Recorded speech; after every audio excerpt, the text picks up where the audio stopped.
Les étudiants de Bac 3, département de biologie de la faculté des sciences, ont effectué du 29 novembre au 2 décembre 2022 une excursion dans différents sites didactiques du pays en vue de renforcer les cours théoriques par les réalités du terrain. Les sites qui ont été visités sont la source du Nil à Rutovu, les sites de Mushanga en commune Mpinga Kayove et les différents écosystèmes de cet endroit, les failles des Allemands à Cairo, la réserve naturelle d'Onkayamba à Rumongue et ses écosystèmes. Cette excursion s'est clôturée dans la plaine d'Olimbo. À cet endroit, les étudiants ont renforcé les notions en rapport avec le cours d'immunologie des eaux, des lacs et rivières. À Shanga, les étudiants ont reçu des explications de M. Aniseni Yonkuru, guide touristique à cet endroit, qui a fourni de plus amples explications relatives au nom de différentes chutes qui s'y observent, ainsi que les activités rituelles et touristiques qui s'y déroulent, et bien d'autres. Le docteur Simo Buhungu, chef de département de biologie et encadreur sur le terrain de ses étudiants, a explicité l'intérêt d'organiser ce genre de travaux de terrain pour les étudiants. Nous sommes venus sur le terrain dans le cadre du cours de la biogéographie. En fait, les étudiants de Bac 3 biologie, chaque année, il y a des excursions qui sont organisées. Il y a la première tranche, maintenant nous sommes à la deuxième tranche des excursions pour ces mêmes étudiants dans le cadre du cours de biogéographie.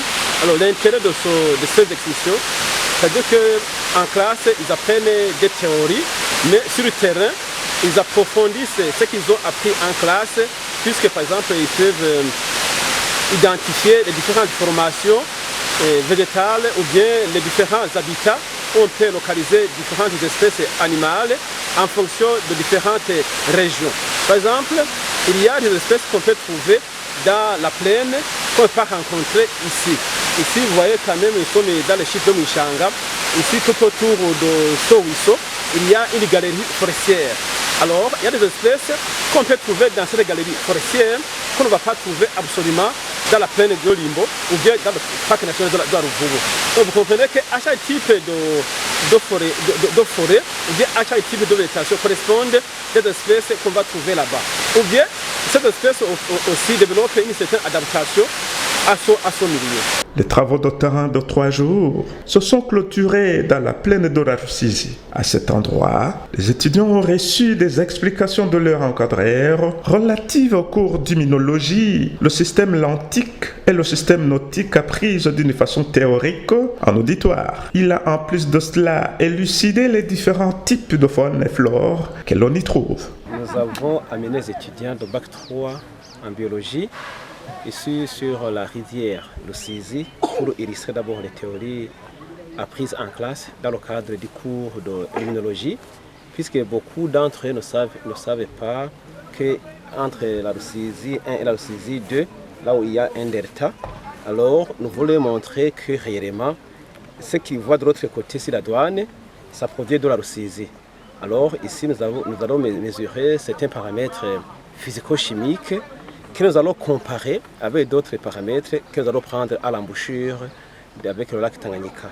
Et puis aussi, quand la Rusizi va se déverser dans le lac Tanganyika, c'est un système qui commence à devenir lentique par opposition au système lotique qu'ils ont appris en classe.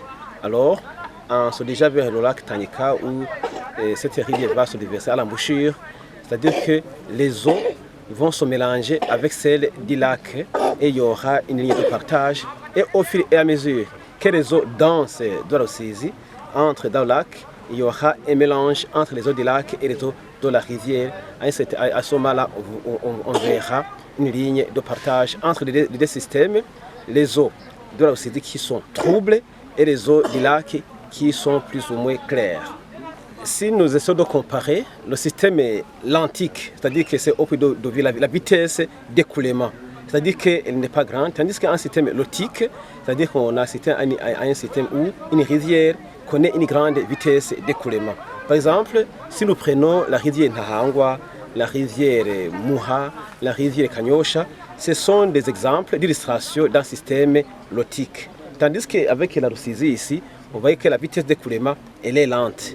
alors nous tendons vers les eaux qui sont calmes, donc comme le lac, c'est-à-dire que le lac est là, c'est vraiment un système purement lentique, puisqu'on voit qu'il n'y a pas vraiment un mouvement.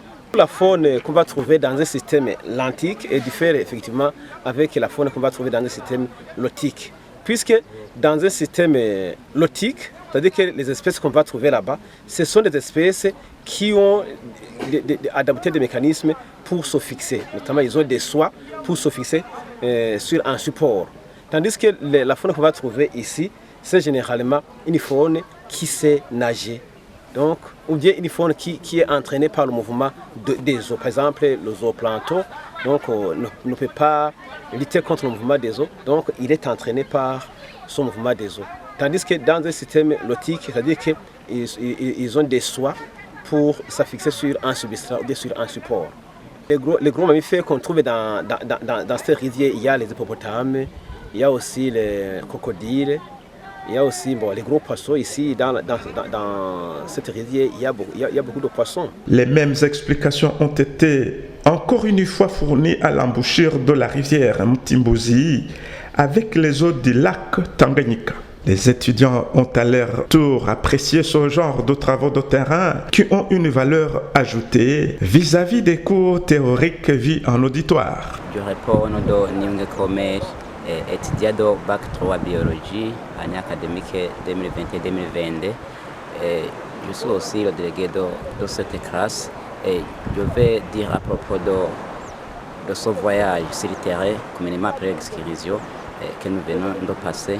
Donc dans 3 jours, vraiment, quant à moi, même en général pour la classe, nous apprécions vraiment ce voyage, donc ce voyage sur le terrain, parce que nous avons pu voir beaucoup de choses. Oui, bien sûr, nous avons fréquenté différents milieux, mais ce qui est très intéressant, c'est que nous avons pu approfondir les notions théoriques vues en classe.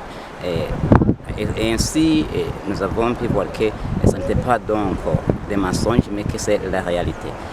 Je citerai quelques exemples pour le cas des voyages que nous avons fait là à Buluri, communément à Otovu, pour voir donc la source du Nil qui alimente aussi à l'Égypte.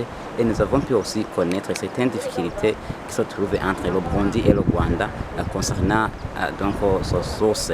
Parce que le pays rwandais dit que la source qui est le plus loin se trouve chez eux, mais que les Burundais se trouvent disent que cette source se trouve ici, donc la source le plus éloignée. Et c'est le gardien qui nous a pu faire connaître ces choses. Et nous avons trouvé que vraiment c'est très intéressant parce que beaucoup d'entre nous, les étudiants, ne connaissions pas donc cet endroit avant, mais actuellement nous connaissons très bien. Et autre cas que je citerai aussi, c'est ce cas que nous sommes en train de faire maintenant même concernant donc la mesure des paramètres des eaux. Oui, bien c'est dans le cours de l'immunologie qui concerne l'étude des eaux, des lacs et des rivières. Nous avons appliqué, dépendant de là où se trouve l'eau, souvent les paramètres, je dirais ici, le pH, la température, même l'acidité ne sont pas les mêmes. Et ce qui même influence donc, le type d'espèces qu'on peut rencontrer dans cette, même la quantité. Et heureusement, ici sur le terrain, donc les encadreurs, même les professeurs qui nous enseignent ça en classe dans la pratique théorique, aujourd'hui ils sont venus avec des matériels comme le multiparamètre qui essaie de mesurer tous ces paramètres et ainsi nous avons pu vraiment voir que c'est la réalité. Donc en général nous apprécions vraiment ce voyage et à ce que nous demandons c'est que vraiment pour dire bon, ça puisse au moins prendre quelques jours ou bien même un mois parce que c'est très intéressant. Oui. Et ainsi nous pouvons aussi voir comment nous pouvons donc les utiliser même dans la vie pratique après nos études. Ok, c'est ça que je demande en fait, ce qui concerne donc le fait d'accroître même le temps que ces travaux durent.